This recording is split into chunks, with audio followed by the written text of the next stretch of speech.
ये कहानी दोस्तों रिटायर्ड यूएस मरीन की है जो अपनी लाइफ शांति से बिताने के लिए दूसरे शहर मूव करता है। लेकिन वहाँ होता है क्या क्या, देखते हैं एक्सप्लेनेशन में। तो मूवी की शुरुआत हुई इराक में, जहां हम यूएस आर्मी को देखते हैं जो उग्रवादियों को खात्मा करने में लगे हैं। यहीं हमने कहानी के मुख्य किरदार लोगन को देखा। लड़ते लड़ते लोगन की टीम के साथ क्रॉस हुई उन्हीं की एक और टीम जिसे लीड कर रहा है एसिस। दोनों टीम्स को लगा कि उग्रवादी कोई बचा नहीं, लेकिन पीछे से इन पे चलती है गोलियां, जिससे एसिस के टीम का एक मेंबर घायल हुआ। एसिस ने अपनी जान की परवाह किए बिना उसे बचाने की कोशिश की, लेकिन इसमें वो खुद अपनी जान गंवा बैठा। ये सब लोगन की आंखों के सामने हुआ। लोगन लेकिन बच गया। अगली सुबह लोगन और उसकी टीम रात अटैक वाली जगह पहुंचे। वहां लोगन का ध्यान पड़ा एक तस्वीर पे, जो कि थी एक लेडी की। लोगन की दोस्तों यहाँ किस्मत अच्छी थी। जब वो फोटो उठाने आगे बढ़ा, तभी पीछे उसकी टीम पर हुआ एयर अटैक। अटैक के कारण लोगन भी बेहोश हो गया। जब उसे होश आई तो उसके दोस्त ने उसे बताया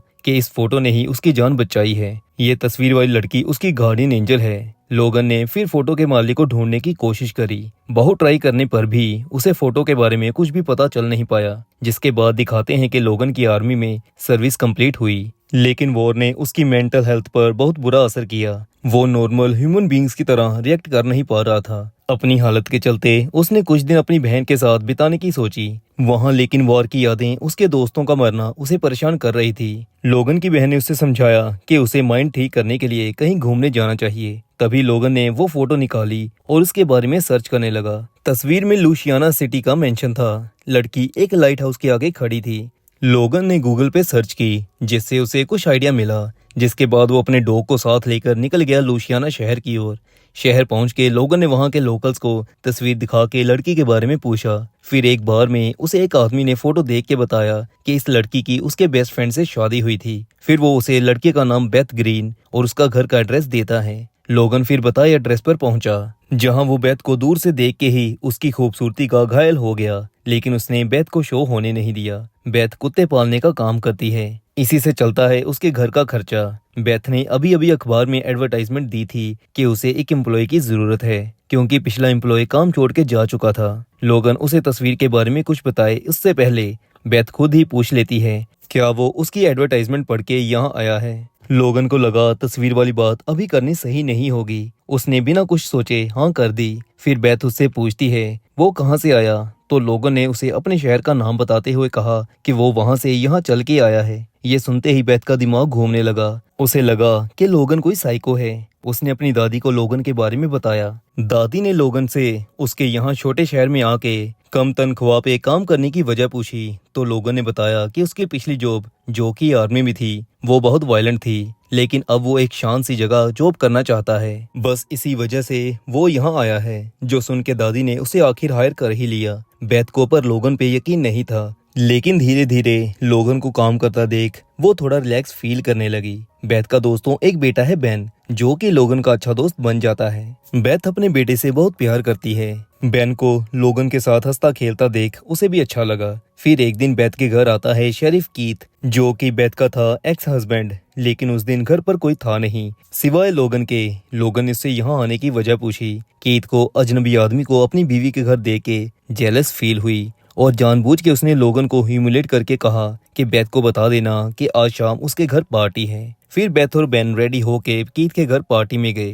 कीथ के पिता दोस्तों टाउन के जज हैं, जिसकी वजह से कीथ अकड़ में रहता है और उसने बेथ को भी डराया हुआ है कि वो केस करके किसी भी वक्त बेन की कस्टडी ले सकता है। पार्टी पे कीथ ने बेथ से लोगन के बारे में पूछने की कोशिश की, लेकिन बेथ ने साफ साफ कह दिया कि उसे काम पे रखने वाली उसकी दादी है, वो नहीं। फिर दिन बीतते हैं। बेथ देखती है कि लोगन उसे देखता रहता है, जो कि उसे बहुत अजीब लगा। फिर एक दिन बेथ मॉर्निंग वॉक के बाद घर आके अपनी दादी को लोगन की बुराई करना स्टार्ट करने ही लगी, लेकिन सामने बैठा था लोगन। दादी ने उसे आज ब्रेकफास्ट पे बुलाया था। दादी ने फिर लोगन से उसकी स्टडी के बारे में पूछा कि वो वार में जाने के अलावा क्या करता था, तो लोगन ने बताया कि उसे पोएट्री का बहुत शौक है। लेकिन ये सुन के बेथ को लगा कि लोगन जानबूझ के ऐसा कह रहा है। लेकिन फिर उसने एक पोएट्री सुनाई जो कि काफी अच्छी थी। बेथ ने उससे पूछा कि ये किसकी शायरी है, तो लोगन अपना नाम लेके वहां से चला गया। यानी कि लोगन ने बेथ का मजाक बनाया था। दादी लोगन की इस बात पे बहुत हंसी। इसके बाद दिखाते हैं बेन को, जो कि अपने ट्री हाउस में वायलिन बजा रहा है। बेन हमेशा अकेले में ही वायलिन की प्रैक्टिस करता था। लोगन ने लेकिन उसे आज प्रैक्टिस करते देखा उसने बेन को कहा कि उसे सबके सामने वायलिन बजाना चाहिए, लेकिन स्कूल में बच्चों के तंग करने की वजह से बेन कभी खुल के वायलिन बजा नहीं पाया। फिर बेन ने भी एक दिन लोगन को अकेले में पियानो बजाते देखा, जिससे उसे फील हुआ कि लोगन भी उसी की तरह छुप के प्रैक्टिस करता है, यानी कि वो भी लोगों के सामने घबराता होगा। फिर एक दिन बेन ने लोगन को उनके साथ डिनर के लिए इनवाइट किया। लोगन भी मान गया। फिर डिनर पे लोगन ने बेन को चेस में चैलेंज किया। कंडीशन थी जो हारा वो डिशेस साफ करेगा और हारता है लोगन। जिसके बाद लोगन डिशेस साफ कर रहा था। बेथ भी वहीं थी। बेन ने फिर अपनी माँ को बताया कि लोगन बहुत अच्छा पियानो बजाता है। लोगन भी कहता है कि बेन भी अच्छा वायलिन बजाता है। जिसे सुन के बेथ ने लोगन से हेल्प मांगी कि वो बेन को लोगों के बीच वायलिन बजाने को कहे। सीन शिफ्ट हुआ और दिखाया गया कि बेथ और दादी बेथ के भाई की कब्र पर गए हैं। बेथ वहां से वापस आके बहुत दुखी थी, जिसकी वजह से वो घर आके तोड़फोड़ करने लगी। लोगन ये सब देख रहा था। उसने भाग के बेथ को रोका। बेथ काफी रो रही थी। यहाँ पहली बार बेथ ने लोगन को बताया कि उसका भाई भी लोगन की तरह एक मेरीन था। उसकी भी इराक ड्यूटी लगी थी, लेकिन लास्ट मिशन पे वो मिसिंग हो गया। उसकी बॉडी तक नहीं मिली, जिसकी वजह से उसे ये नहीं पता कि उसका भाई अभी जिंदा है या मर गया। बेथ के पास उसके भाई की कोई तस्वीर भी नहीं थी, जिसे देख के लोगन उसे कुछ बता सकता। फिर दिखाते हैं कि कीथ अपने बेटे बेन को गेम खिलाने लेके गया, लेकिन जब वो वापस आए तो बेन के चोट लगी थी, जिसे देख के बेथ परेशान हुई। लेकिन कीथ बेन की चोट को हल्के में ले रहा था, जिस पर बेथ ने उसे गुस्से में वहां से जाने को कहा। कीथ को गुस्सा आया और उसने बेथ का हाथ पकड़ के कहा कि वो बेन को हमेशा के लिए अपने साथ लेके जा सकता है। लेकिन तभी लोगन ने कीथ को बेथ का हाथ छोड़ने को कहा। कीथ ने हाथ तो छोड़ दिया था, लेकिन अब उसने लोगन को सबक सिखाने की ठान ली थी। कीथ के जाने के बाद लोगन ने बेथ से पूछा कि उस बेवकूफ के चक्कर में तुम कैसे फंस गई। बेथ: तब मैं जवान थी। कीथ स्कूल का सबसे पॉपुलर लड़का था। कॉलेज में आके एक दिन दोनों घूमने गए और बाद में पता चला कि मैं प्रेग्नेंट हूँ, जिसके बाद कीथ की हरकतों की वजह से उन्होंने जल्दी ही डिवोर्स भी ले लिया। लोगन ने ये सब सुन के कहा कि तुम एक अच्छी नेचर की लड़की हो, तुम अपने बच्चे का भी बहुत अच्छे से ध्यान रखती हो, तुम कीथ से तो अच्छा ही हस्बैंड डिजर्व करती हो। इतना सुन के बेथ को अच्छा फील हुआ। फिर लोगन वापस अपने रूम में जाने लगा, लेकिन बेथ ने उसे डिनर के लिए इनवाइट किया।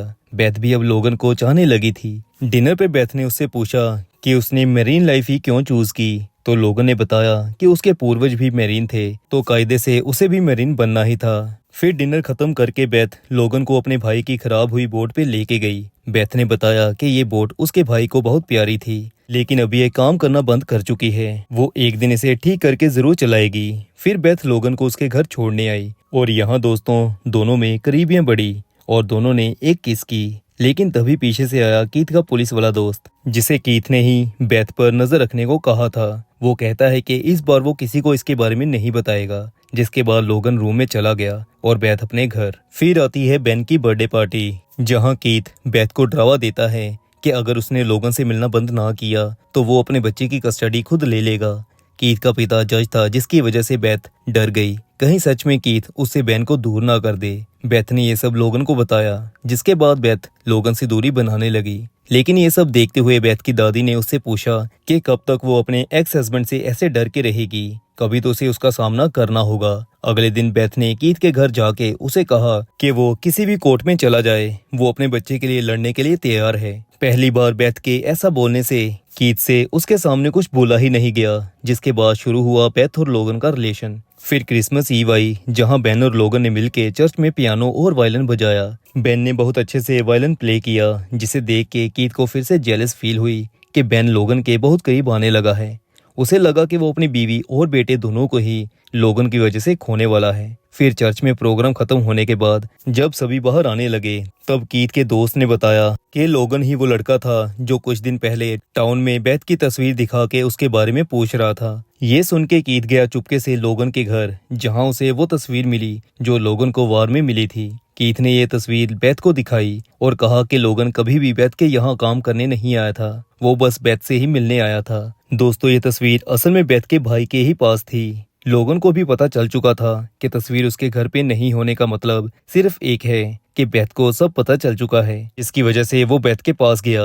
बेथ ने उसे सब सच बताने को कहा, तो उसने बताया कि उसे ये तस्वीर लड़ाई में मिली थी। उसने बहुत बार ट्राई की उसे बताने की, लेकिन कभी सही समय आया ही नहीं। लेकिन अब बेथ लोगन से बहुत खफा थी, क्योंकि लोगन ने उससे बहुत सारे झूठ बोले थे, जिसकी वजह से बेथ ने उसे वहां से चले जाने को कहा। लोगन भी निराश होकर चुपचाप वहां से चला गया। अगले दिन नशे की हालत में कीथ ने लोगन को कहीं जाते देखा। कीथ अपने दोस्त के साथ था। उसने लोगन को रोका और उसे धमकाने लगा। लोगन कुछ बोले इससे पहले कीथ ने गन निकाली, लेकिन लोगन भी था तो सोल्जर ही। उसने कीथ से गन छीनी, उसमें से गोलियां निकाली और कीथ को घर जाने को कहा, जिससे कीथ को बहुत बेइज्जती फील हुई। फिर रात लोगन अपना सामान पैक कर रहा था, तभी उसने बेन की दी हुई चेस बुक को खोला, जिसमें थी बेन के भाई की तस्वीर। उसके भाई की आर्म पे एसिस का टैटू था। लोगन को याद आया कि एसिस तो उस रात उसकी आंखों के सामने मरा था। वो ये बात बताने बेथ के घर गया, लेकिन इधर नशे की हालत में कीथ बेथ से मिला और उसे वापस शादी करने के लिए कहा। लेकिन बेथ अब कीथ को हमेशा के लिए भुला चुकी थी। उसने उसे मना किया। गुस्से में कीथ ने कहा कि वो बेन को अपने साथ लेके चला जाएगा। ये सुन के बेन ट्री हाउस की तरफ भागा। रात का समय था, बारिश जोरों से पड़ रही थी। बेन ट्री हाउस को जाते ब्रिज पे चढ़ गया। कीथ भी उसके पीछे था। उधर लोगन बेथ के घर पहुंचा तो बेथ की दादी ने उसे जल्दी ट्री हाउस जाने को कहा। इधर बेन ट्री हाउस तक पहुंच चुका था। इतने में कीथ भी पुल पे चढ़ा, लेकिन ब्रिज कमजोर था। कीथ के चढ़ते ही ब्रिज टूट गया। अब बेन और कीथ नीचे नहर में थे। बेन किसी भी वक्त नदी में बह सकता था। कीथ किसी तरह अपने बेटे के पास गया। इतने में वहां लोगन भी पहुंचा। पीछे बेथ भी पहुंच चुकी थी। कीथ ने लोगन से हेल्प मांगी। लोगन ने बेन को तो बचा लिया, लेकिन कीथ के ऊपर गिर जाता है ट्री हाउस, जिससे उसकी वहीं जान चली गई। कुछ ही समय में वहां एम्बुलेंस और कीथ के पिता पहुंचे, लेकिन उन्हें पता है कि लोगन की कोई गलती नहीं है, जिसकी वजह से उन्होंने कुछ भी नहीं कहा। फिर लोगन बेथ के घर आया और बताया कि वो उसे सिर्फ यहाँ बताने आया है कि वो उसके भाई से मिला था। फिर वो बेथ को एसिस कैसे मरा वो भी बताता है, जिससे बेथ को दुख तो हुआ, लेकिन अब उसे इतना पता था कि उसका भाई अब कभी वापस नहीं आएगा। लोगन फिर वापस जाने लगा, लेकिन फिर बेथ ने उसे रोका और कहा कि वो उसके साथ अपनी लाइफ स्पेंड करना चाहती है। जिसके बाद दोनों ने की पप्पी और यहाँ हुई मूवी समाप्त। एक्सप्लेनेशन अगर अच्छी लगी हो तो चैनल सब्सक्राइब जरूर करिएगा।